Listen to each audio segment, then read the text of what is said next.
नमस्कार दोस्तों, स्वागत है आपका इस नए वीडियो में। हमारी जिंदगी में कई बार हम खुद को एक मुश्किल घड़ी में पाते हैं। कई बार हमें बड़े फैसले लेने पड़ते हैं, लेकिन हमें यह नहीं पता होता कि वह सही है या गलत। क्या उस फैसले का परिणाम हमारे जीवन में खुशियां लाएगा या मुसीबत?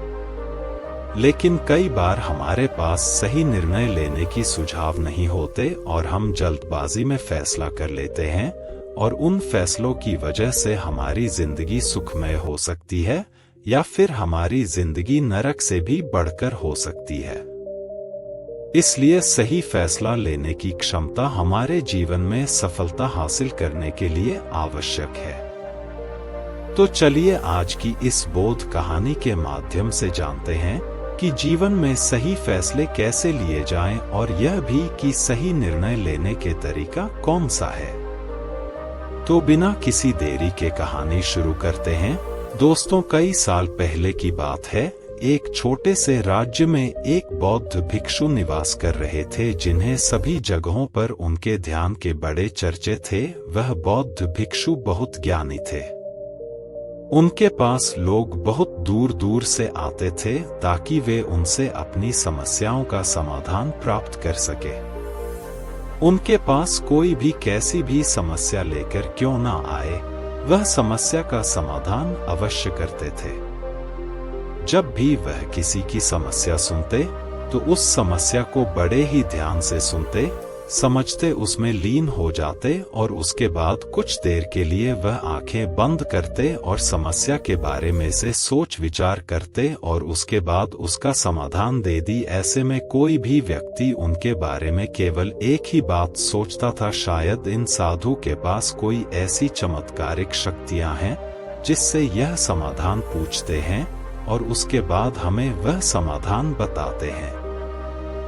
एक बार एक युवक ने उन महाराज से यह पूछ भी लिया, क्या आपके पास ऐसी कोई चमत्कारी शक्तियां हैं जिसके कारण आप हमारी समस्याओं का समाधान करते हैं, या आपके पास ऐसी कोई दिव्य दृष्टि है जिससे आप हमारी समस्याओं का समाधान खोज पाते हैं। उस युवक की यह बात सुनकर वह साधु जोर जोर से हंसने लगे, लेकिन उन्होंने उस युवक की बात का कोई जवाब नहीं दिया। उसके कुछ ही दिनों बाद उस राज्य में एक बड़ी अजीब सी घटना घटी। उस राज्य में एक बुढ़िया औरत रहा करती थी जो अपने घर में अकेले ही रहती थी। उसका कोई ना था। उस राज्य से होकर 4 मित्र अपने घर की ओर जा रहे थे। वे लोग दूसरे नगर में काम करके पैसा इकट्ठा करके अपने गांव की ओर जा रहे थे। ये बात बहुत पुराने जमाने की है, जब यातायात के साधन ना हुआ करते थे, इसलिए वे लोग पैदल ही यात्रा किया करते थे। इसी कारण वे चारों मित्र अपने अपने धन को इकट्ठा करके अपने गांव की ओर प्रस्थान कर रहे थे। उन चारों ने अपना अपना धन एक छोटी सी पोटली में रखा था और उसी पोटली में उन सब की सारी कमाई थी। तभी उन चारों मित्रों में से एक मित्र कहता है, मित्रों, इस तरह से यदि हम अपना धन अलग अलग रखेंगे तो इससे हमारा धन चोरी हो सकता है। क्यों ना हम अपना सारा धन एक ही पोटली में रख दें, जिससे हम सब इस पर ध्यान भी दे सकेंगे और हमारा धन सुरक्षित भी हो जाएगा। और जब हम अपने गांव पहुंच जाएंगे तो हम वहां पर अपना अपना हिस्सा इसमें से ले लेंगे।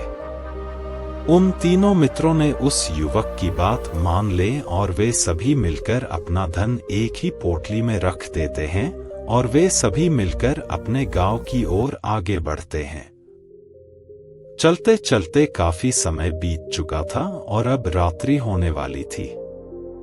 तभी आगे चलकर रास्ते में उन्हें एक घर दिखाई दिया, जहां पर एक बूढ़ी औरत रहा करती थी।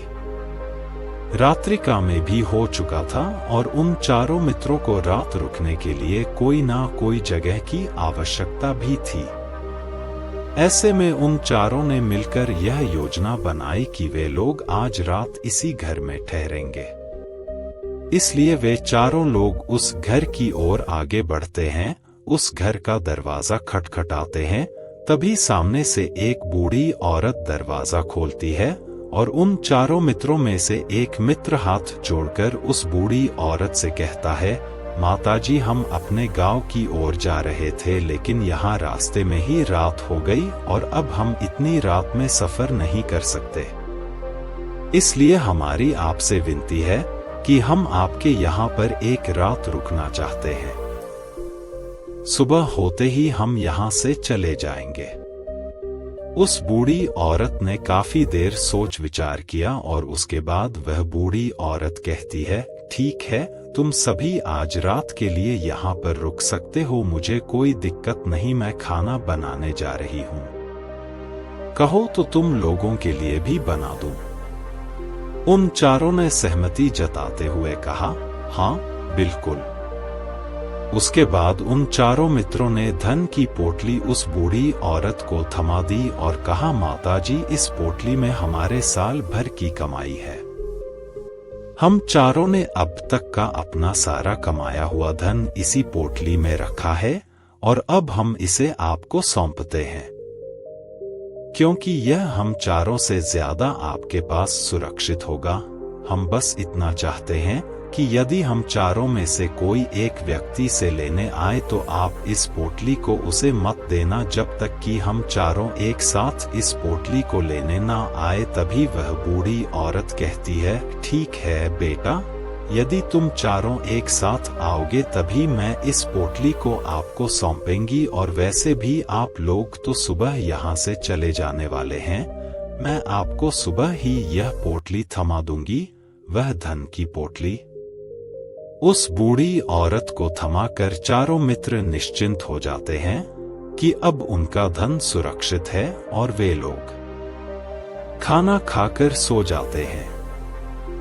अगली सुबह जब वह चारों उठते हैं तो सभी लोग अपनी आगे की यात्रा के लिए तैयारियां शुरू कर देते हैं। उन चारों नौजवानों में से एक नौजवान थोड़ा सा बदमाश था। वह अपने उन तीनों मित्रों से कहता है, भाइयों, इस बूढ़ी औरत ने हमारी रात भर खातिरदारी की है, हमें अच्छा भोजन खिलाया, सोने के लिए अच्छी जगह दी, रात भर यहाँ सर छुपाने के लिए एक अच्छा मकान दिया और हमने अब तक उसके कुछ नहीं किया। वह बूढ़ी औरत अकेले ही खेतों में काम कर रही है। क्या हम सभी यहाँ से जाने से पहले इस बूढ़ी औरत की मदद नहीं कर सकते?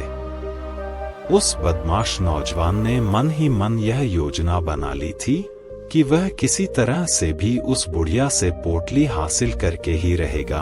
बाकी के तीनों मित्र उसकी बातों में आ जाते हैं और वे सभी मिलकर उस बुढ़िया की मदद करने अर्थात खेतों में काम करने के लिए चल पड़ते हैं। वे सभी मिलकर खेतों का काम कर ही रहे थे कि तभी वह बदमाश नौजवान अपने बाकी तीनों मित्रों से कहता है, मित्र, मुझे जोरों की प्यास लग गई है, मैं जरा उस बूढ़ी औरत से पानी मांग कर लाता हूँ। वह बाकी मित्र भी अब काफी थक चुके थे, उन्हें भी जोरों की प्यास लगी थी, इसलिए वह तीनों मित्र उसे वहां से जाने की अनुमति दे देते हैं। जैसे ही वह बदमाश उस बूढ़ी औरत के पास पहुंचता है, वह उस बूढ़ी औरत से कहता है, माताजी, अब हम यहाँ से जा रहे हैं, कृपया करके हमारे धन की पोटली हमें वापस दे दे। इस पर वह बूढ़ी औरत कहती है, नहीं नहीं, जब तक तुम चारों एक साथ ना हो तब तक मैं वह पोटली किसी को नहीं दे सकती। तुम्ही ने तो कहा था कि जब तक हम चारों एक साथ ना हो तब तक यह पोटली किसी को नहीं देनी है। तभी वह बदमाश उन तीनों की तरफ इशारा करते हुए कहता, हे लाओ। उन तीनों ने सोचा कि हमारा मित्र हमारे लिए पानी लाना चाहता है, इसलिए वह हमसे आज्ञा मांग रहा है। तभी उन तीनों मित्रों ने इशारे में उस युवक से कहा, हाँ हाँ ठीक है, ले आओ। यह देख उस बुढ़िया को यह लगने लगा कि अब यह चारों यहाँ से जा रहे हैं और यह अपनी पोटली मांग रहे हैं।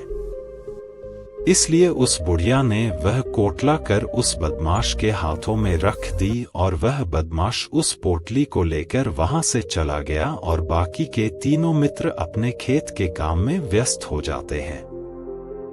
कुछ देर के बाद जब वह तीनों खेत का काम करके वापस लौटते हैं और बुढ़िया से कहते हैं, माताजी, हमारा मित्र जो यहाँ पानी पीने आया था वह कहाँ गया? इस पर वह बुढ़िया कहती है, क्या वह पानी पीने आया था? पर वो तो कह रहा था कि हम चारों जा रहे हैं। कृपया करके हमारे धन की पोटली हमें थमा दे। तब तीनों बड़े आश्चर्य होकर उस बुढ़िया से कहते हैं, माताजी, हमने भला कब कहा वह पोटली मांगी थी? हमें तो प्यास लगी थी और हमने पानी के लिए इशारा किया था। तभी बूढ़ी औरत उन तीनों से कहती है, परंतु अब तो वह पोटली लेकर जा चुका है। तभी वह तीनों मित्र सर पकड़कर रोने लगते हैं और कहते हैं, माताजी, उसमें हमारा सारा कमाया हुआ धन था जो वह अकेले लेकर भाग चुका है। हमने तो आपको कहा था कि जब तक हम चारों एक साथ ना आए तब तक आपको वह पोटली किसी को नहीं देनी है। फिर आपने ऐसा क्यों किया? इसमें आप ही की गलती है। हमने आपको उस पोटली की हिफाजत के लिए रखा था और आपने उसे एक ऐसे आदमी के हाथों में दे दिया जिसने हमारा सारा धन हमसे लूट लिया। हम बर्दाश्त नहीं करेंगे। हम राजा के पास जाएंगे और राजा से आपकी शिकायत करेंगे, न्याय की मांग करेंगे। अब तो इस बात का राजा ही फैसला करेंगे। तीनों नौजवान क्रोधित होकर राज दरबार में पहुंच जाते हैं और अपनी सारी समस्या उन राजा को बता देते हैं। जब वह राजा उन तीनों नौजवानों की बात ध्यानपूर्वक सुनता है तो वह तुरंत ही उस बुढ़िया को राज दरबार में पेश होने का आदेश देता है। राजा के आदेश पर राजा के सैनिक तुरंत ही उस बूढ़ी औरत को राज दरबार में पेश करते हैं और राजा भरी दरबार उस बूढ़ी औरत को दोषी करार कर देता है और कहता है, तुम्हें वह पोटली उस अकेले व्यक्ति को नहीं देनी चाहिए थी। जब उन्होंने तुमसे कहा था कि जब तक वह चारों एक साथ उस पोटली को लेने ना आए तब तक तुम्हें वह धन किसी को नहीं देना चाहिए था। इसमें तुम्हारी गलती है और अब तुम्हें इसका हर्जाना भरना होगा। तुम्हें इनका धन लौटाना होगा। राजा का यह आदेश सुनकर बूढ़ी औरत फूट फूट कर रोने लगती है और राजा से मदद की गुहार लगाती है और कहती है, हे राजन, मैं तो एक बूढ़ी औरत हूँ और मेरे पास इतना धन नहीं है और ना ही मेरे घर में कोई ऐसा है जो धन कमाता। मेरे पास इतना धन नहीं कि मैं इनका धन लौटा सकूं। मैं तो अकेली हूँ, बेसहारा हूँ। कृपा करके मुझ पर रहम करें। लेकिन राजा उस बूढ़ी औरत की एक नहीं सुनता। वह बूढ़ी औरत रोते हुए अपने घर की ओर जा रही थी।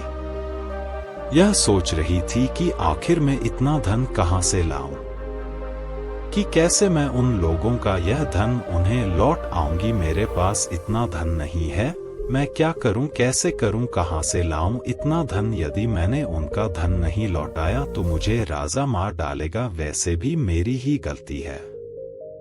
जब उन चारों ने मिलकर मुझसे कहा था कि जब तक हम चारों एक साथ न आए तब तक वह पोटली किसी को नहीं थमानी है, फिर भी मैंने वह पोटली केवल उस एक व्यक्ति को थमा दी। इसमें गलती तो मेरी ही है। वह रोते रोते ये सारी बातें सोचते हुए अपने घर की ओर जा रही थी। तभी रास्ते में उस बूढ़ी औरत को वही संत मिले जो उस नगर में किसी भी समस्या का समाधान बड़ी ही सरलता और सहजता से करते हैं। उन्होंने उस बूढ़ी औरत से कहा, क्या बात है बेटी, क्यों रो रही हो? इस पर वह बूढ़ी औरत उस संत को सब कुछ सच सच बता देती है और कहती है, हे महाराज, इसमें गलती तो मेरी ही है। उन चारों ने तो पहले ही कहा था कि जब तक विचारों एक साथ ना आए तब तक वह पोटली मुझे किसी को नहीं देनी है। लेकिन मेरी हिम्मत मारी गई थी जो मैंने वह पोटली केवल एक व्यक्ति को थमा दी और वह उनका सारा धन लेकर वहां से भाग गया। लेकिन अब मुझे यह समझ नहीं आ रहा कि मैं वह सारा धन कहां से लाऊं, कैसे जुटाऊं। मेरे पास इतना धन नहीं है और राजा ने तो आदेश भी दे दिया है कि मुझे उनका धन लौटाना ही पड़ेगा, लेकिन मैं यह समझ नहीं पा रही इतना सारा धन मैं कहां से लाऊंगी। तभी वह संत उस बूढ़ी औरत से कहते हैं, शांत हो जाओ, मैं कोई ना कोई रास्ता जरूर निकाल लूंगा। इतना कहकर वह संत वहीं पर बैठ जाते हैं, ध्यान करने लगते हैं। कुछ देर के लिए आंखें बंद कर सोचते हैं, विचार करते हैं। मौन रहकर वह समस्या का समाधान निकालते हैं और उसके बाद वह उस बूढ़ी औरत से कहते हैं, बेटी, राजा ने फैसला किया है वह बिल्कुल गलत है। आपने जो किया इसमें आपकी कोई गलती नहीं है। राजा का फैसला गलत है। उन संत के इतना कहने पर बूढ़ी औरत चुप हो गई और यह सोचने लगी कि आखिर राजा का फैसला कैसे गलत हो सकता है। राजा तो सभी के लिए न्याय ही करते हैं और वह कभी किसी का बुरा नहीं करते। फिर आखिर आज राजा का फैसला कैसे गलत हो गया? उन संत और उस बुढ़िया की बात आसपास के खड़े लोग सभी लोग सुन रहे थे और वे लोग भी बड़े अचरज में थे, क्योंकि राजा का फैसला कैसे गलत हो सकता है। राजा ने तो बिल्कुल सही फैसला लिया है, इस बूढ़ी औरत ने ही गलती की है। उन चारों का धन केवल एक ही को थमा दिया। ऐसे में इस बुढ़िया को उनका धन तो लौटाना ही चाहिए। राजा ने गलत फैसला कहाँ किया है? तभी वह संत उस बूढ़ी औरत से कहते हैं, जाओ और राज दरबार में कह दो कि हे राजन, आपका फैसला गलत है और सही क्या है? गलत क्या है इसका फैसला मैं करूंगा। पहले तो बूढ़ी औरत इतनी हिम्मत ही नहीं जुटा पा रही थी कि वह राज दरबार में जाकर भरे राज दरबार में राजा को यह कह सके कि राजन, आपका फैसला गलत है। लेकिन जैसे तैसे उसने हिम्मत जुटाई और वह वापस राज दरबार लौटी। उसने डरते हुए भरे राज दरबार राजा से बड़ी धर्राती आवाज में कहा कि राजन, आपने जो फैसला किया है वह फैसला गलत है। इतना कहकर उसने राजा को सारी बात सच सच बता दी। उस बूढ़ी औरत की बात सुनकर राजा बहुत क्रोधित हुआ। राजा ने उस बूढ़ी औरत से कहा, कौन है वह संत जिसने मेरे फैसले को गलत बताया है? क्या उन्हें नहीं लगता कि मैंने सही निर्णय लिया है? मैं हर रोज कई निर्णय लेता हूँ, कई फैसले करता हूँ, लेकिन आज तक कभी किसी ने मुझसे यह नहीं कहा कि मेरा फैसला गलत है। यदि उन संत ने मुझे सही फैसला ना सुनाया, उन्हें फांसी की सजा दे दूंगा। यह बात पूरे नगर में फैल गई। सब लोग यह जानने के लिए हैरान थे कि आखिर वह साधु ऐसा कौन सा फैसला सुनाने वाले हैं जो राजा से भी उचित होगा, जिसमें सबके लिए न्याय होगा। राजा ने अपने सैनिकों को तुरंत ही आदेश दिया कि जाओ और संत को राज दरबार में लाओ। राजा की आज्ञा के अनुसार वे सैनिक तुरंत ही उन संत को लेने के लिए निकल पड़े। वे लोग कुछ ही देर बाद उन संत को लेकर राज दरबार पहुंचे। राज दरबार में सभी लोग उपस्थित थे और सभी लोग उन संत के फैसले का इंतजार कर रहे थे। उन संत को देखकर राजा कहता है, महाराज, आपको ऐसा क्यों लगता है कि हमने जो फैसला किया है वह गलत है? इस बुढ़िया ने यह वादा किया था कि वह चारों लोगों को एक साथ ही वह पोटली जमा आएगी। फिर आखिर उसने अपना वादा क्यों तोड़ा? इसने यह गलती क्यों की कि इसने केवल एक ही को पोटली थमा दी और वह उनका सारा धन लेकर यहाँ से भाग गया? तो क्या इसमें इसकी गलती नहीं है? क्या इससे इनका धन नहीं लौट आना चाहिए? इस पर वह साधु बड़ी विनम्रता से राजा से कहते हैं, हे राजन, यह आपका फैसला था, लेकिन मैं आपसे कुछ कहना चाहता हूँ। इस पर राजा कहता है, ठीक है, कहिए आप क्या कहना चाहते। इस पर वह साधु बड़ी विनम्रता से राजा से कहता है, हे राजन, जैसा कि वादा किया गया था कि पोटली एक साथ उन चारों को ही दी जाएगी, तो अभी तो यह केवल 3 है, चौथा कहाँ है?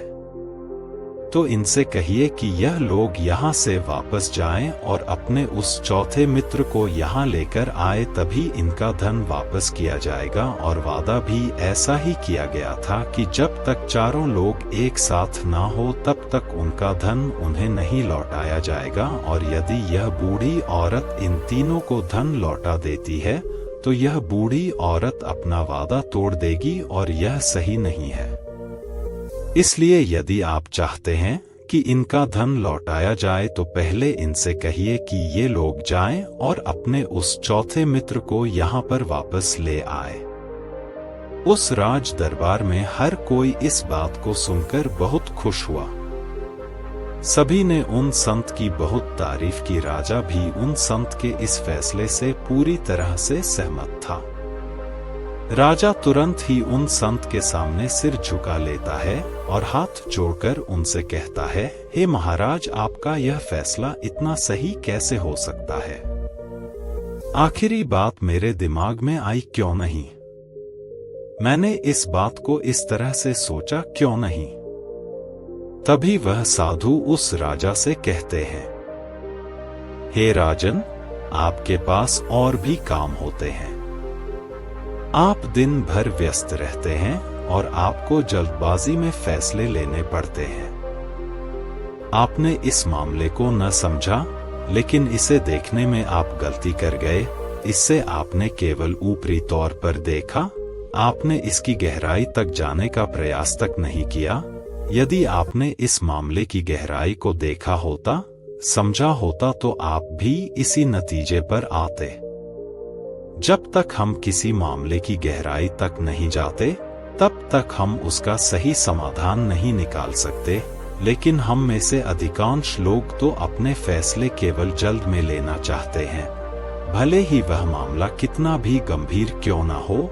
हमें तो बस अपना हक चाहिए, हमारा नाम होना चाहिए। भले ही फैसला हमारे लिए आगे चलकर हमारे लिए नुकसानदायक क्यों ना हो, लेकिन हम तो उस मामले की गहराई तक जाने के लिए सोचते तक नहीं। तभी वह राजा उन संत से कहता है, हे महाराज, क्या आपके पास कोई दिव्य शक्तियां हैं? क्या आपके पास ऐसी कोई चमत्कारिक शक्ति है जिसे आप सवाल करते हैं और बदले में वह आपको जवाब देती है, जिस कारण आप सटीक और सही समाधान बता पाते हैं? राजा की यह बात सुनकर वसंत मुस्कुराने लगे और राजा से कहते हैं, हिरण्या, यह सवाल मुझसे कई लोगों ने पूछा है और मैंने कभी किसी का जवाब नहीं दिया, लेकिन आप इस राज्य के राजा हैं, इसलिए मैं आपके इस प्रश्न का उत्तर देता हूँ। आप में से कई लोगों को यहाँ ऐसा लगता है कि मेरे पास कोई ऐसी शक्तियाँ हैं जिससे मैं बात कर सकता हूँ, जिससे मैं कोई भी समस्या का समाधान पा सकता हूँ। लेकिन मैं आप लोगों को एक बात सच सच बता देता हूँ, मेरे पास ऐसी कोई शक्तियाँ नहीं है। मैं तो केवल हर मामले की गहराई तक सोचता हूँ, उस बात पर विचार करता हूँ, और जब मैं विचार करता हूँ तो मेरे सामने कई सारे समाधान आते हैं, और जो समाधान मेरे सामने आते हैं मैं उन पर भी विचार करता हूँ, उनके बारे में भी गहराई तक जाता हूँ, और जब मुझे लगता है कि इस समस्या का समाधान यही होना चाहिए, तभी मैं समाधान उस व्यक्ति को देता हूँ ताकि वह अपनी समस्या का समाधान कर सके। अब आप ही सोचिए, आप जल्दबाजी में यह फैसला लेकर इस बुढ़िया का जीवन पूरी तरह से बर्बाद कर देते। हमारा पूरा जीवन केवल एक फैसले पर निर्भर करता है। यदि वह फैसला सही हुआ तो हमारा जीवन अच्छा बन जाएगा, और यदि वह फैसला गलत निकला तो हमारा जीवन नरक से भी बदतर हो सकता है। इसलिए यदि आप सही और सटीक फैसला लेना चाहते हैं तो आपको मौन रहना सीखना पड़ेगा। मौन रहकर उस पर विचार करना सीखना होगा, क्योंकि हमारे फैसले ही हमारा भविष्य तय करते हैं, हमारी जिंदगी का अगला पड़ाव तय करते हैं। फिर चाहे वह फैसले छोटे हों या बड़े, वे ही हमारी जिंदगी को निर्धारित करते हैं। इसलिए सबसे पहले हमें सही फैसले लेने के लिए मौन रहना सीखना आवश्यक है, उन पर विचार करना आवश्यक है। और जब आप ऐसा करते हैं तो आपके सामने एक ही समझ के कई सारे समाधान निकल कर आते हैं, और जब आप उन पर गौर करेंगे तो आपको यह समझ में आएगा कि उन फैसलों का समाधान कैसा होना चाहिए, कि समाधान से आपको क्या फायदा होगा और क्या नुकसान होगा, या उस समाधान पर सोच और विचार करने पर ही आप उसे समझ सकते हैं, और तभी आप यह निर्णय भी ले सकते हैं कि क्या यह समाधान उचित रहेगा या नहीं। और यह सब संभव हो सकता है यदि हम कम बोलना शुरू करें, अब पूरी तरह से मौन हो जाए। इसका अर्थ यह है कि आप भीतर से शांत हो जाएं, और जब आप भीतर से शांत होने लगते हैं तो आपका मन स्पष्ट होने लगता है, साफ होने लगता है, और आप किसी भी चीज पर सोच विचार कर सकते हैं। और जब आप भीतर से शांत होने लगते हैं तो आप ऊपर से भी कम बोलते हैं, और जब आप धीरे धीरे कम बोलने के आदी हो जाते हैं तो आप साफ और स्पष्ट तौर पर सोच और समझ पाते हैं। आपके विचारों में शुद्धता आ जाती है, जिससे आपको यह साफ और स्पष्ट देखने को मिल जाता है यह कौन सा फैसला सही होगा और कौन सा फैसला गलत होगा। आपको उस परिस्थिति में क्या करना चाहिए और क्या नहीं करना चाहिए। लेकिन हम में से अधिकांश लोग अपने आप को सही साबित करने के लिए, अपने आप को ऊंचा साबित करने के लिए अत्यधिक बोलते हैं, और इतना बोलते हैं हर कोई उनकी बातों को गंभीरता से नहीं लेता। उन्हें ऐसा लगता है कि मानो ज्यादा बोलना ही हमारे लिए हमारा शस्त्र है। लेकिन वह यह भूल जाते हैं कि वह अत्यधिक बोलकर मूर्ख बन रहे हैं।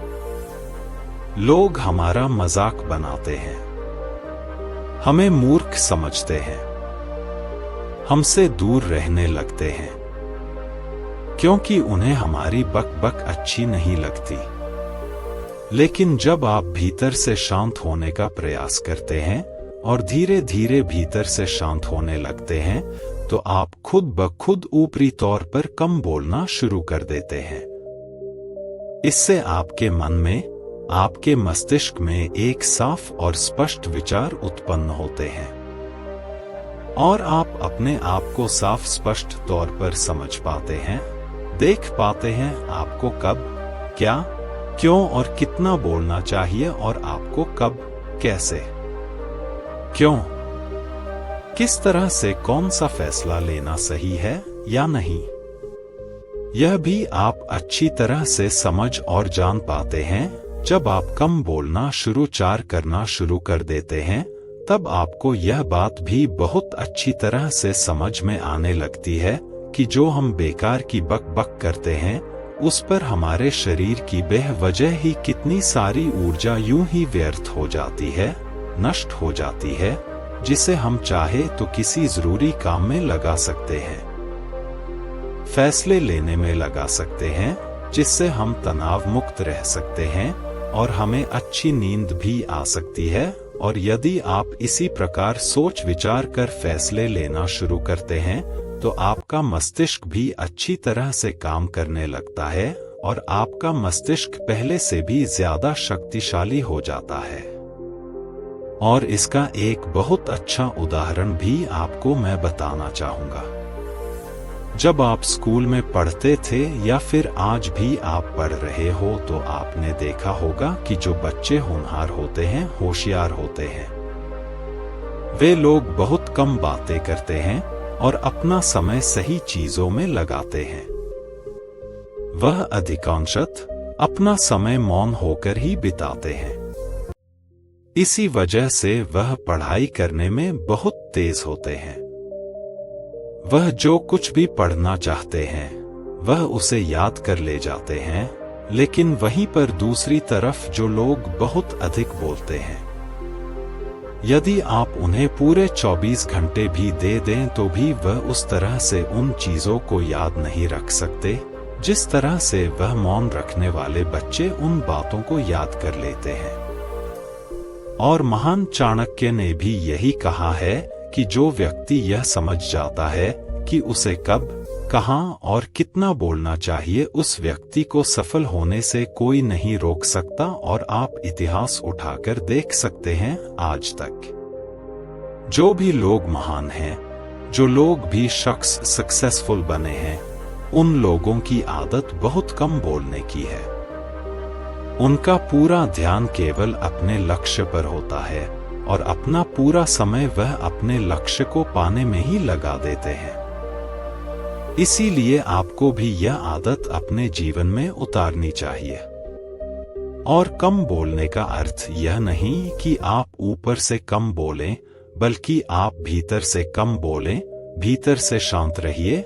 यदि आप रोज इसका अभ्यास करते हैं तो केवल कुछ दिनों में ही इससे होने वाले लाभ आपको आपके सामने नजर आने लगेंगे। दोस्तों, आपने आज के इस स्टोरी से क्या सीखा, वह मुझे आप कमेंट में बता सकते हैं।